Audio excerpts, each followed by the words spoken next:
Assalamualaikum warahmatullahi wabarakatuh. Perkenalkan, nama saya Dika Muzalifah. Saya dari kelas 3E dengan NIM 3202216130. Nah, pada hari ini saya akan memberikan tutorial bagaimana caranya menentukan hubungan antar kegiatan, membuat kegiatan yang overlap atau menambahkan waktu tunggu di antar kegiatan, lalu mengatur tanggal start dan finish yang spesifik untuk suatu kegiatan, lalu yang keempat menambah deadline suatu kegiatan, dan yang terakhir mengubah sifat-sifat lain dari kegiatan pada suatu project di dalam Microsoft Project. Nah, yang pertama yaitu ada menentukan hubungan antar kegiatan.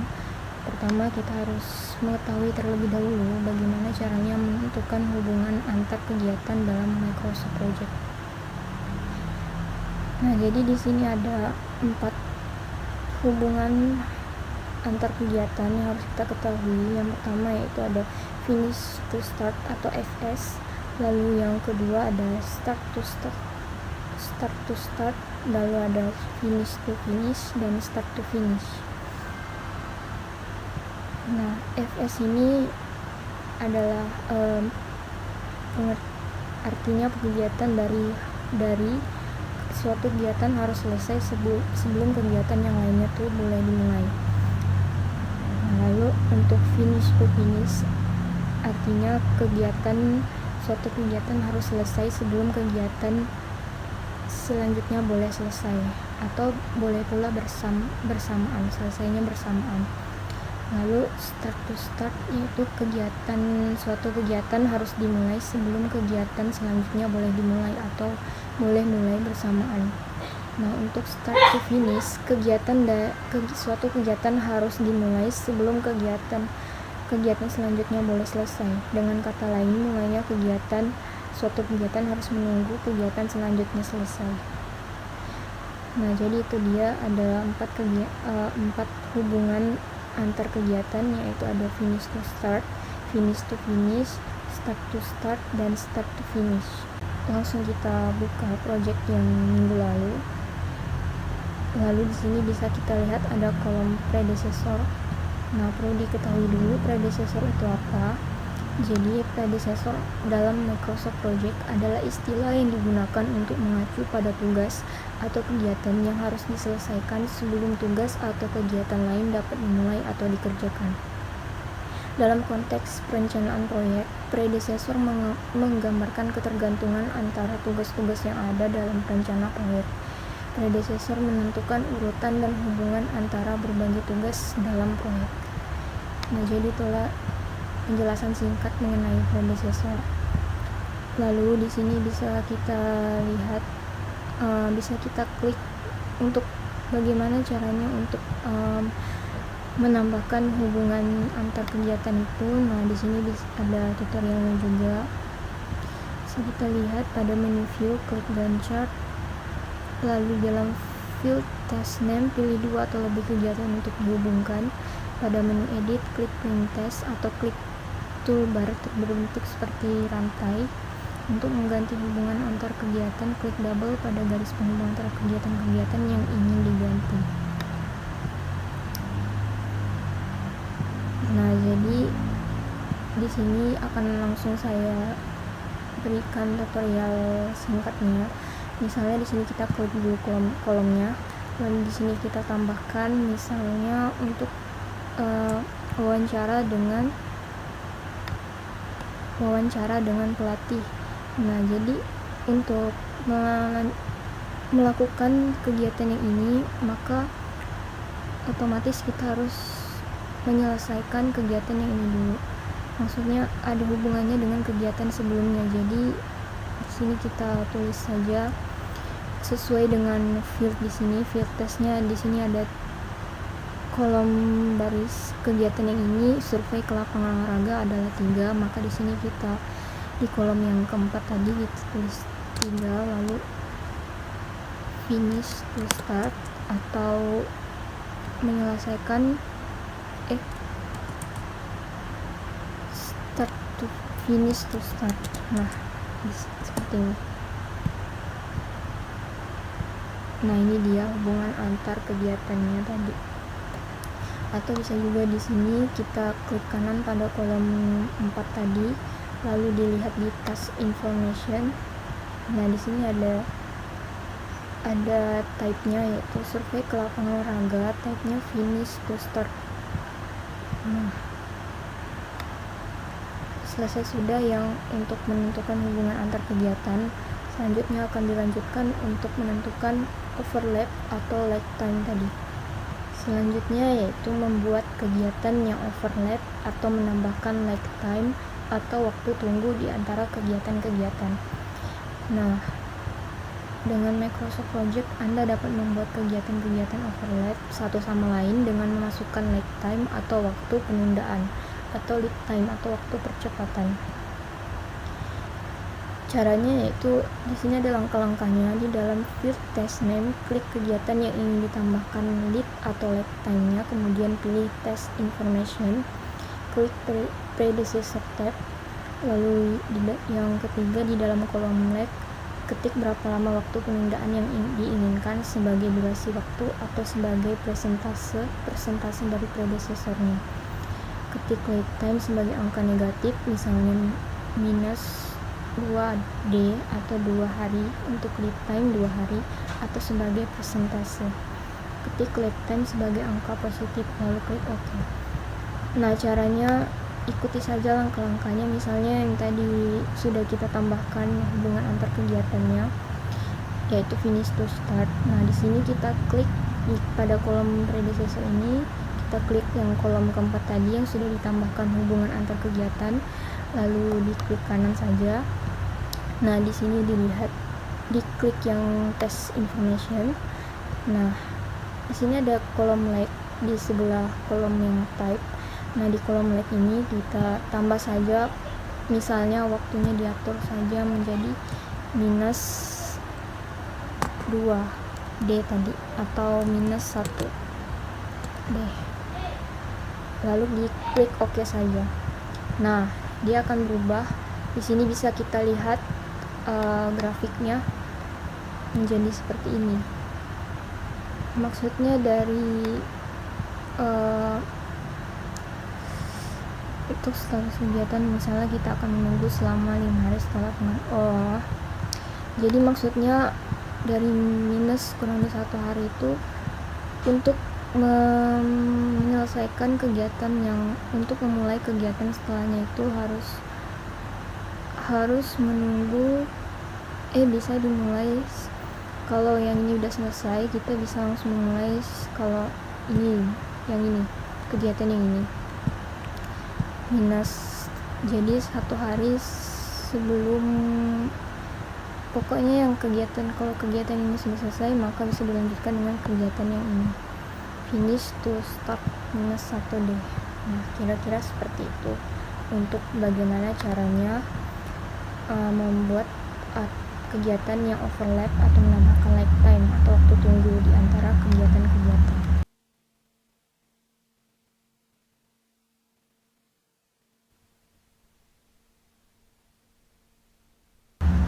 Nah, selanjutnya adalah bagaimana caranya mengatur tanggal start dan finish yang spesifik untuk suatu kegiatan. Nah, jadi dalam Microsoft Project itu ada batasan kegiatan yang membuat ketergantungan kegiatan terhadap suatu tanggal yang spesifik disebut inflexible constraint. Yang paling tidak fleksibel adalah yang mana tanggal start atau finishnya kita tentukan. Karena Microsoft Project memperhitungkan hal ini dalam menghitung waktu penyelesaian proyek. Gunakan batasan ini jika ada keterbatasan waktu penyelesaian. Nah, jadi caranya yaitu di dalam field task name, klik kegiatan yang ingin di-set tanggal start dan finishnya, kemudian klik task information dari menu project, lalu klik advanced tab, lalu di dalam box constraint type, klik tipe batasan, lalu yang terakhir ketik atau pilih tanggal di dalam constraint date box, kemudian klik OK. Nah, caranya adalah langsung saja kita ke tutorial bagaimana caranya mengatur tanggal start dan finish. Yang pertama yaitu di sini kita klik kolom task name-nya. Nah, lalu di sini kita klik task information seperti cara sebelumnya. Nah, di sini kita klik yang tab Advanced ini. Nah, di sini bisa kita lihat ada constraint type. Nah, ada as soon as possible, as late as possible, finish no earlier than, finish no later than, must finish on, start no earlier than, start no later than. Nah, jadi yang dimaksud dari macam-macam itu, nah ini ada tipe constraint waktu dalam Microsoft Project. ASAP atau as soon as possible, bila memasukkan aktivitas dengan start date, memulai suatu pekerjaan secepat mungkin. Lalu ALAP atau as late as possible, bila memasukkan aktivitas dengan end date, memulai pekerjaan selambat mungkin tanpa mengurangi waktu kerja keseluruhan. Lalu start no earlier than atau SNET, memulai aktivitas pada atau setelah tanggal tertentu. Nah, start no later than, memulai aktivitas tidak lebih awal dari tanggal-tanggal tertentu. Nah, lalu ada finish no earlier than atau FNET, menyelesaikan suatu aktivitas pada atau setelah tanggal tertentu. Lalu ada finish no later than atau FNLT, menyelesaikan suatu aktivitas pada atau sebelum tanggal tertentu. Lalu ada MSO atau must start on, harus memulai aktivitas pada tanggal tertentu. Lalu ada MFO, must finish on, harus menyelesaikan aktivitas pada tanggal tertentu. Nah, jadi langsung kalau sudah tahu apa saja maksud dari constraint type ini tadi, nah di sini kita lihat dulu, yaitu studi kompetitor. Durasi waktunya 3 minggu, berarti dari tanggal 1 Februari sampai 21 Februari.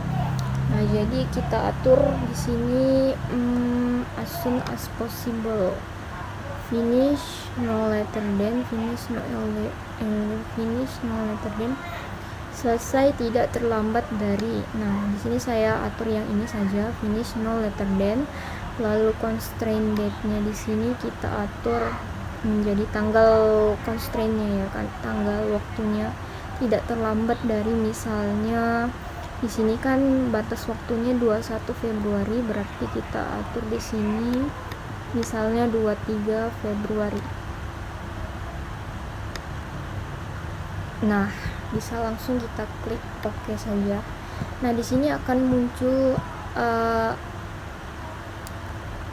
icon seperti ini. This test has a finish no later than constraint on Friday 23 Februari 2024. Nah, kira-kira seperti itu bagaimana caranya mengatur tanggal start dan finish antar kegiatan-kegiatannya.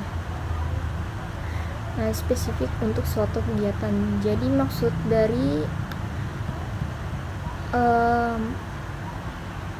dia finish no later than itu artinya selesai tidak terlambat dari waktu 23 Februari. Nah, sebenarnya batas deadline-nya kan sebenarnya 21 Februari, tetapi di sini kita tetapkan tidak terlambat dari tanggal 23 Februari. Nah, kira-kira seperti itu yang dapat saya sampaikan mengenai bagaimana caranya menentukan finish dan start pada suatu project, suatu kegiatan. Nah, selanjutnya adalah bagaimana caranya menambah deadline suatu kegiatan. Nah, menentukan suatu deadline tidak mempengaruhi bagaimana kegiatan-kegiatan dijadwalkan.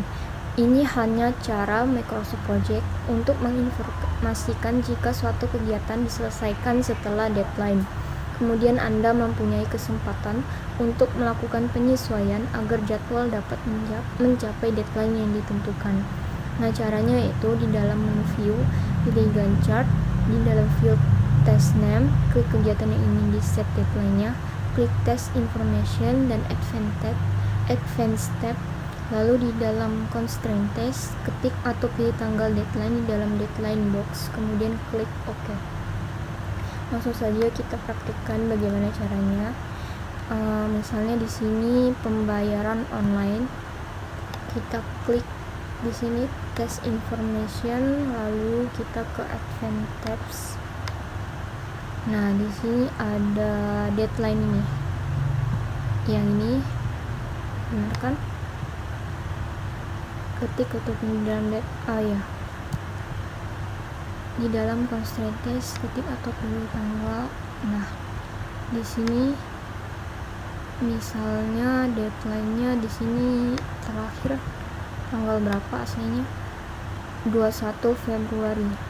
Kita turun menjadi tanggal 20 Februari misalkan. Lalu diklik OK. Nah, akan ada muncul icon seperti ini, warning. This test finish on, berarti ini terlambat 1 hari. Seharusnya deadline itu 20 Februari. Nah, kalau kita atur lagi tanggalnya menjadi lebih dari waktu deadline sebenarnya, itu bisa juga, misalnya bukan 20 Februari, misalnya 22 Februari misalnya. Nah, ikon peringatan yang tadi akan hilang. Nah, jadi deadline itu seperti itu. Jadi dia akan muncul ikon peringatan misalnya kita terlambat dari deadline yang sebenarnya. Misal seperti tadi 20 Februari misalnya. Nah, di sini ada ikon peringatan seperti ini. Kira-kira seperti itulah bagaimana caranya menambahkan deadline pada suatu kegiatan. Nah, selanjutnya itu adalah bagaimana caranya mengubah sifat-sifat lain dari suatu kegiatan. Nah, pada bagian test type akan terdapat 3 pilihan, yaitu fixed unit, pilihan default yang berarti unit pekerjaan untuk kegiatan tersebut adalah sama.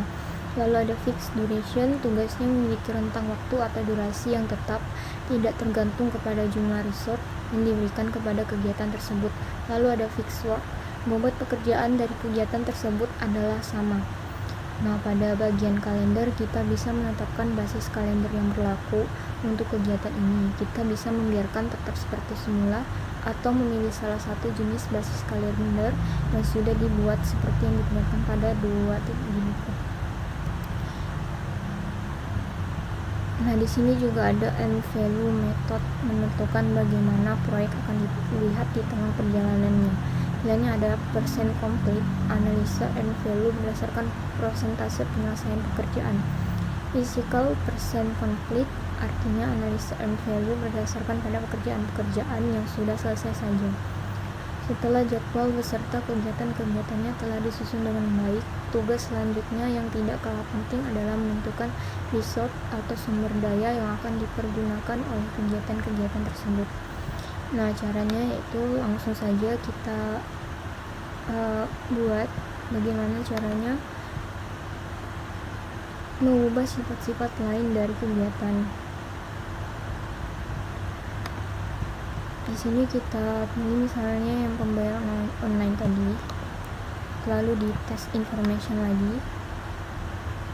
Nah, lalu di menu kalender kita klik yang menu advanced step ini tadi, lalu di sini bisa kita lihat ada menu kalender. Nah, di sini kita atur misalnya khusus hari Selasa. Nah, lalu kalau sudah, di sini ada test type-nya fixed unit, default-nya ya.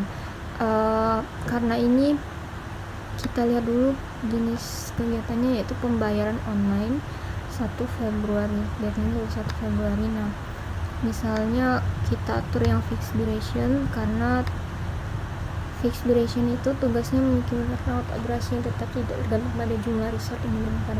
Nah, jadi pembayaran online itu bisa deadline-nya bisa tetap, nggak bergantung dari durasi pada jumlah resource yang diberikan kepada kegiatan tersebut. Jadi kita atur saja menjadi fixed duration. Khusus hari Selasa, misalnya di kalender hari Selasa ini kita sudah buat kalender yang kemarin hanya khusus hari Selasa saja. Nah, jadi langsung misalnya end value method ini kita atur misalnya tadi end value method analisa yang berdasarkan persentase penyelesaian pekerjaan pada kerjaan-kerjaan yang sudah selesai saja. Berarti di sini sudah benar kita atur menjadi persen complete saja. lalu diklik OK. Nah, akan muncul icon seperti ini. The calendar khusus hadis is assigned to the task. Nah, kira-kira seperti itulah bagaimana caranya mengubah sifat-sifat dari suatu kegiatan. Demikian yang dapat saya sampaikan mengenai tutorial bagaimana caranya memberikan deadline, bagaimana cara menciptakan hubungan antar kegiatan, lalu ada lag time, dan yang terakhir tadi ada mengubah sifat-sifat dari suatu kegiatan. Kira-kira itu yang dapat saya sampaikan, lebih kurangnya saya mohon maaf. Wabillahi taufiq wal hidayah. Wassalamualaikum warahmatullahi wabarakatuh.